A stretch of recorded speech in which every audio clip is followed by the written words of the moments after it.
Santa Ana, California, 1984. A child was born in Orange County, just miles from Disneyland, in one of America's most populated metro areas. His name was Juan Carlos Valencia Gonzalez. His mother, Rosalinda Gonzalez Valencia, had connections that stretched far beyond the suburban streets of Southern California. His biological father, Armando Valencia Cornelio, was already deep inside Mexico's drug trafficking world, running operations that would eventually form the foundation of the Millennial Cartel. The boy grew up American, dual citizenship, English and Spanish, straddling two worlds. One world was classrooms, neighborhoods, the promise of the American dream. The other was violence, cocaine, methamphetamine, and a criminal empire waiting to be inherited. No one in the FBI, no one in the DEA, no one watching the border could have predicted that this California-born kid would one day become the heir to the most violent drug cartel in Mexico. But on February 22, 2026, when Nioa Cervantes, known to the world as Eleno, died from gunshot wounds sustained during a Mexican military raid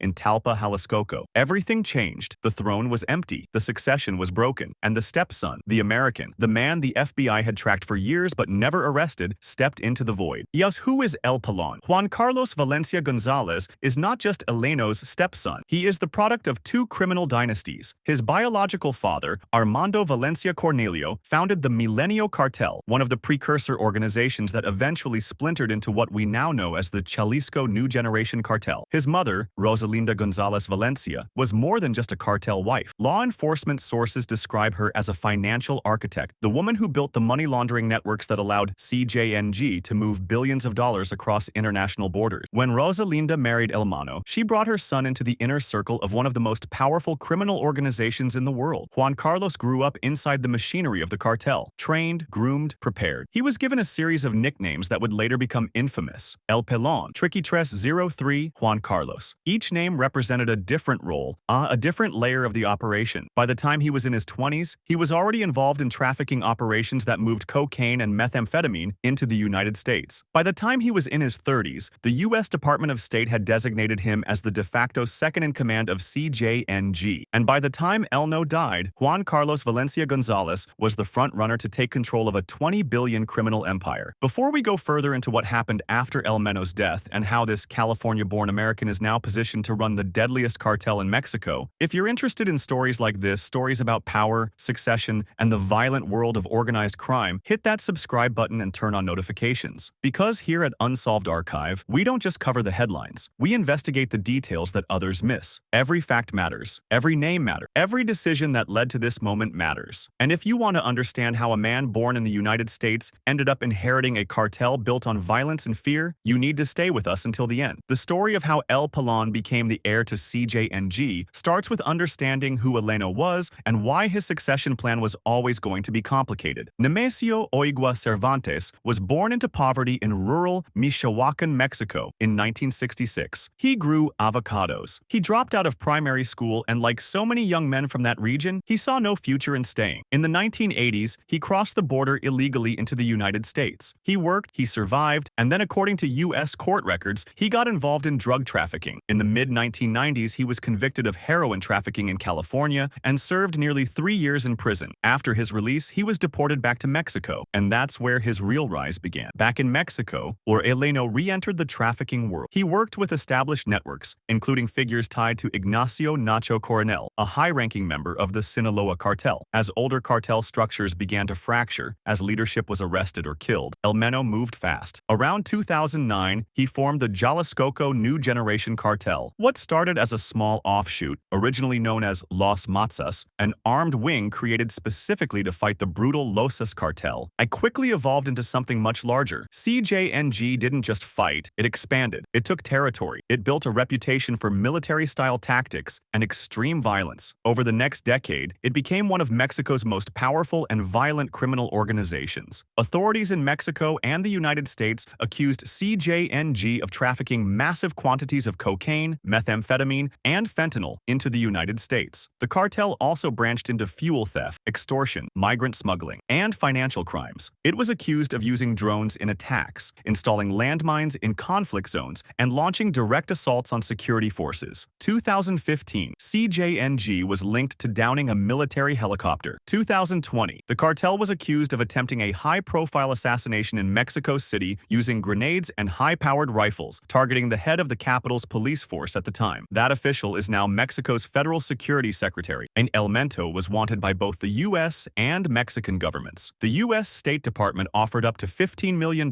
for information leading to his arrest. Mexico offered 300 million pesos. He was listed as one of the most wanted criminals in the world, and yet for years, he evaded capture. February 22, 2026, Tapalpa, Jalisco. Mexican authorities tracked El Mino to a property in the mountain town. See, reports say the lead came through intelligence tied to a close associate linked to someone in his personal circle. Authorities had been surrounding the area for days. Then, before dawn, they moved in. Special Forces National Guard Air Support cartel gunmen opened fire as soldiers advanced. Hours of fighting followed. El Mino and the men around him tried to pull back to a wooded cabin complex nearby. Another firefight broke out. Soldiers later found him wounded along with 2 bodyguards. The military says he was airlifted for treatment and died in transit. At the scene, authorities say 4 suspected CJNG members were killed. 3 more people later died from injuries, including El Mencho. 2 were arrested. Weapons seized included armored vehicles and rocket launchers capable of bringing down aircraft. The operation was a success for the Mexican government, but it came at a cost. 3 soldiers who participated in the operation died from injuries sustained during the gunfight.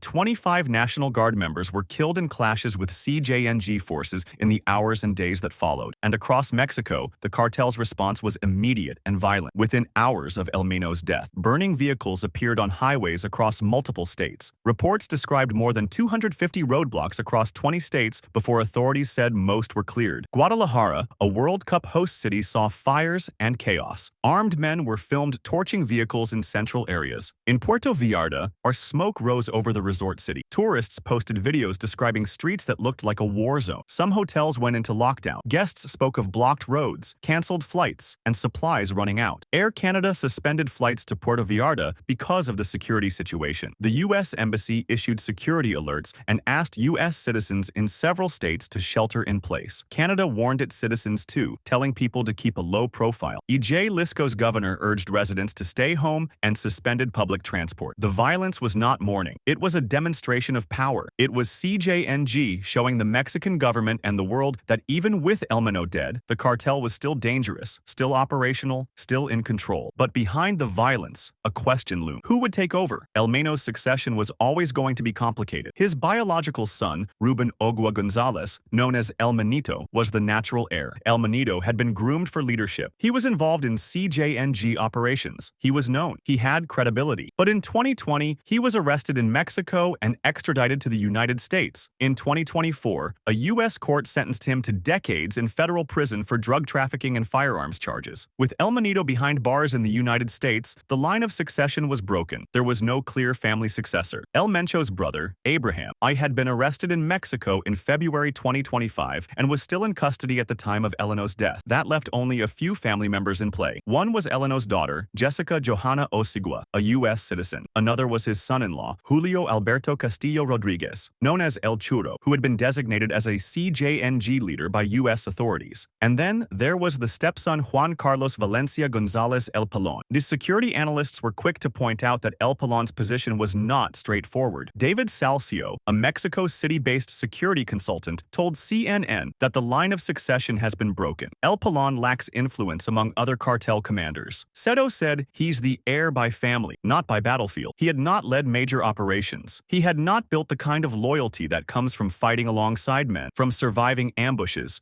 from proving himself in the violent hierarchy of the cartel world. He was positioned as second in command by U.S. authorities. But that designation came from intelligence analysis, not from the internal dynamics of CJNG itself. And in the cartel world, those internal dynamics matter more than anything. If the commanders don't respect you, if they don't believe you can lead, if they think someone else is stronger, then your position is fragile. And that fragility creates opportunity. Or opportunity for rivals, opportunity for internal war, opportunity for the cartel to fracture. February 27, 2026. 5 days after Eleno's death, Security Minister Omar Garcia Haruch stood before reporters in Mexico City. The cameras were rolling. The room was quiet. "We have identified 4 strong leaders within CJNG." He said he didn't name them. He didn't need to. 2 of those 4 are considered most likely to succeed El Mino as head of the cartel. The pause. They are under investigation. The message was clear. The government was watching, and the succession was not settled. Based on intelligence reports and U.S. Treasury Department designations, the most likely candidates were known. El Pelon was one, but there were others. Audius Flores Silva, known as El Hardenro, the gardener, was a senior senior CJNG lieutenant. The U.S. Treasury Department described him as a regional commander engaged in drug trafficking and violent activities. Yet he was a top-tier commander within the organization's inner circle, and like El Pelon, he had a $5 million bounty on his head. Then there was Gonzalo Mendoza Gaitan, known as El Sapo the Toad. According to the Department of the Treasury, he was a senior CJNG member and the boss of the Puerto Vallarta Plaza, a key operational leader identified by the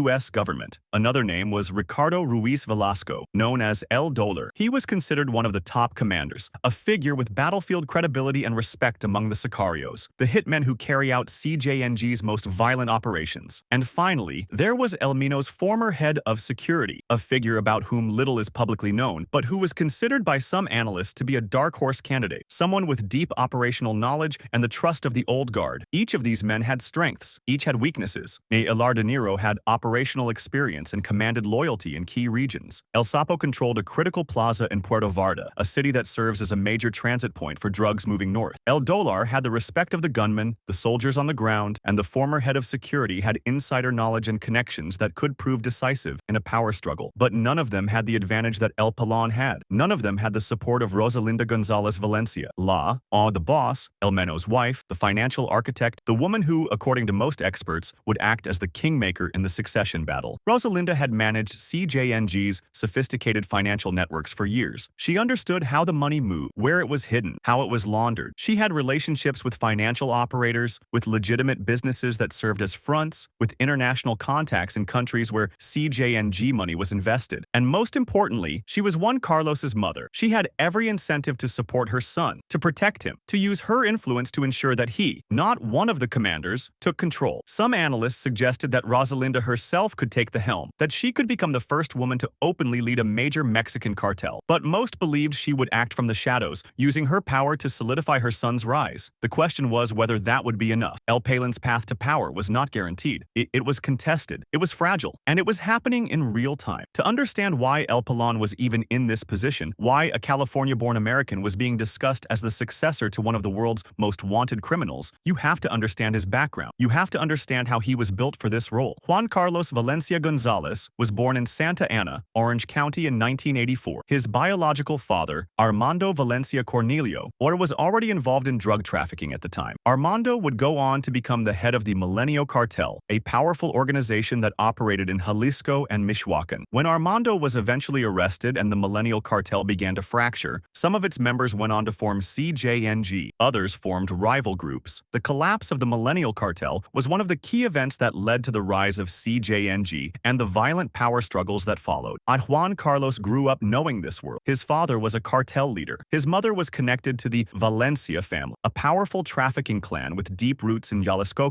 When Rosalinda married Eleno, Juan Carlos was brought into the inner circle of CJNG. He was given access, he was given opportunities, and he was given responsibilities. According to U.S. authorities, Juan Carlos has been involved in drug trafficking since at least 2007. That means he was 23 years old when he began participating in operations to move cocaine and methamphetamine into the United States. By 2020, the U.S. government formally charged him with drug distribution conspiracy, use of firearms, and other federal offenses. The Drug Enforcement Administration conducted a probe that year, uncovering evidence of his role in CJNG operations. He was designated by the U.S. Department of State as the de facto second-in-command of CJNG, a title that carried significant weight. It meant that U.S. intelligence agencies believed he was one of the most important figures in the cartel, second only to Eleno himself. The U.S. government placed a $5 million bounty on his head, matching the bounty on El Hardenro, and signaling that Washington considered him a high-value target. But despite the charges, despite the bounty, despite the intelligence, Juan Carlos was never arrested. He moved between Mexico and allegedly the United States. He maintained his dual citizenship. He was cautious, he was careful, and he was protected by the same networks that had protected El Meno for years. The FBI tracked him. They knew who he was. They knew what he was doing, but they couldn't catch him. And now, with El Meno dead, the man the FBI had been tracking for years was positioned to take control of the empire. 2019, somewhere in Jalisco,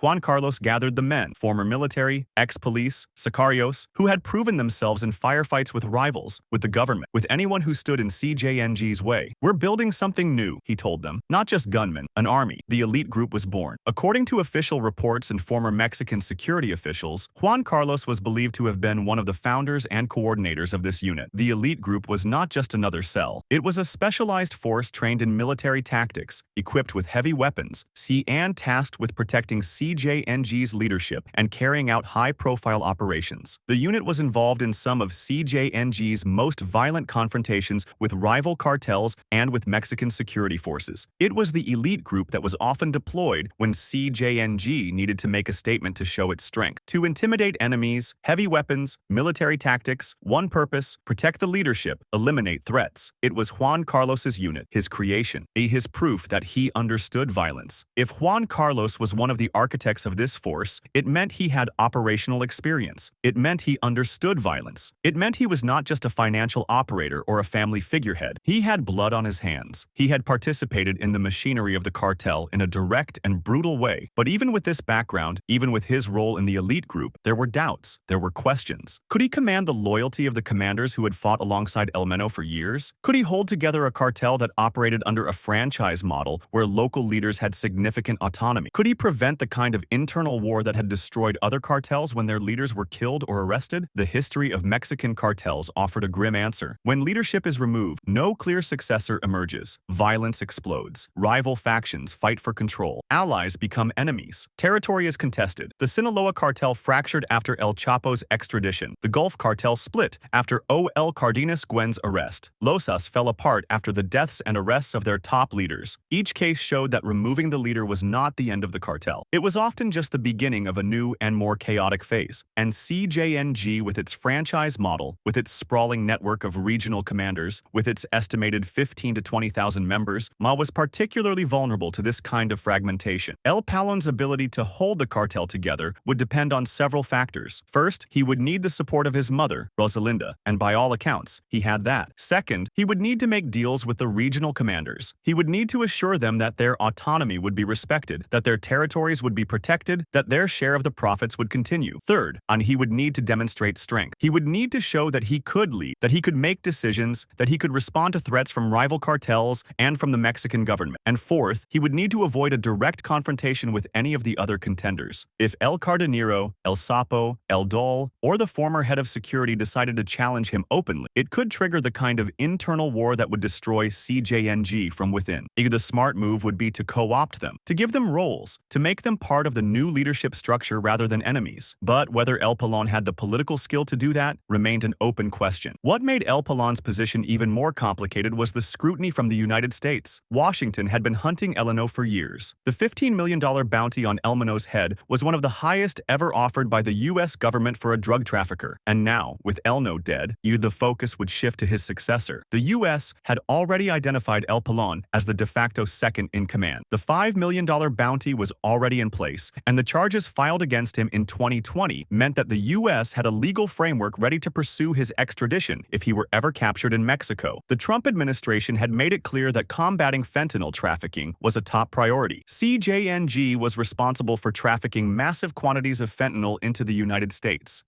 a synthetic opioid that had become the leading cause of overdose deaths among Americans under the age of 50. The death of El Mencho with U.S. intelligence support had been a way for Mexican President Claudia Sheinbaum to signal cooperation while keeping sovereignty intact. Now, with the succession in play, the question was whether the U.S. would continue to provide intelligence to help Mexico target El Palon and the other CJNG leaders, or whether the focus would shift to allowing the cartel to fracture and weaken on its own. In Santa Ana, California, city officials read the news with growing concern. The new leader of Mexico's deadliest cartel, born here, raised here, an American citizen. One official told local press, "This is not the image we want for our city." But the connection was undeniable. The boy from Orange County now running a $20 billion empire. Local news outlets ran stories about the connection between the city and the cartel. City officials were reportedly concerned about the negative attention, worried that the association would damage Santa Ana's image at a time when the city was trying to move past its reputation for crime and gang violence. It was a reminder that El Palon's story was not just about Mexico. It was about the United States too,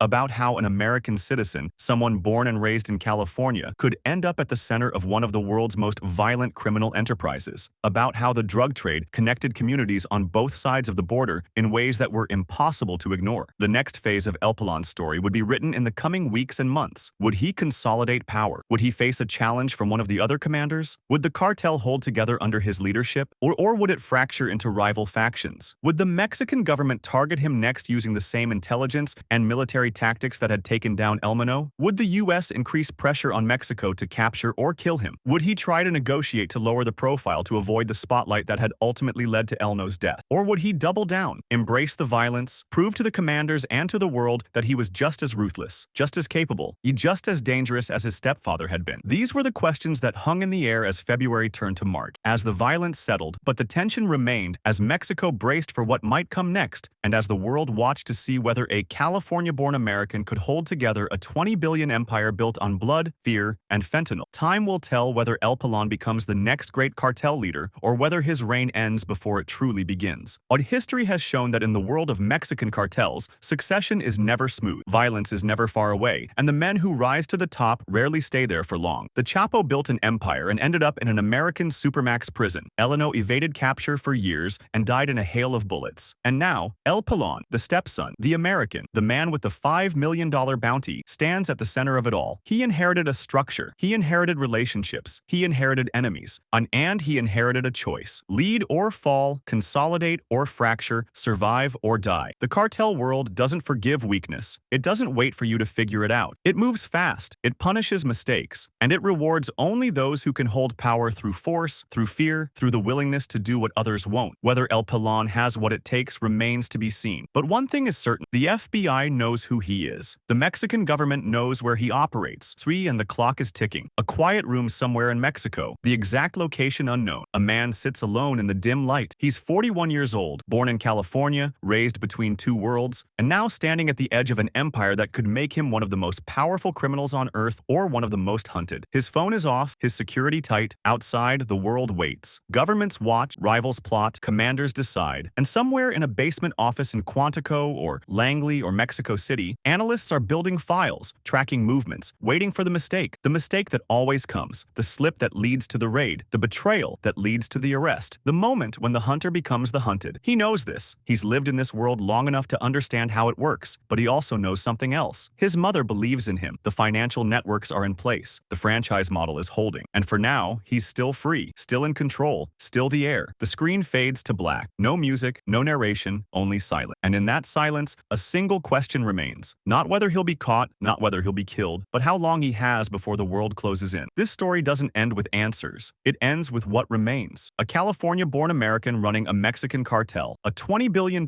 empire built on violence, a succession war that could tear the organization apart or solidify it into something even more dangerous, and a reminder that in the world of organized crime, the throne is never safe, the crown is never secure, and the man who wears it is always one step away from losing everything. If this case left you with questions, if you want to see how this plays out, subscribe to Unsolved Archive for updates on El Pelon and the future of CJNG. Hit that like button if you think this succession will end in violence. And drop a comment with your prediction. Will El Pelon hold the empire together, or will the commanders tear it apart? Because here at Unsolved Archive, we don't just tell stories, we follow them to the end.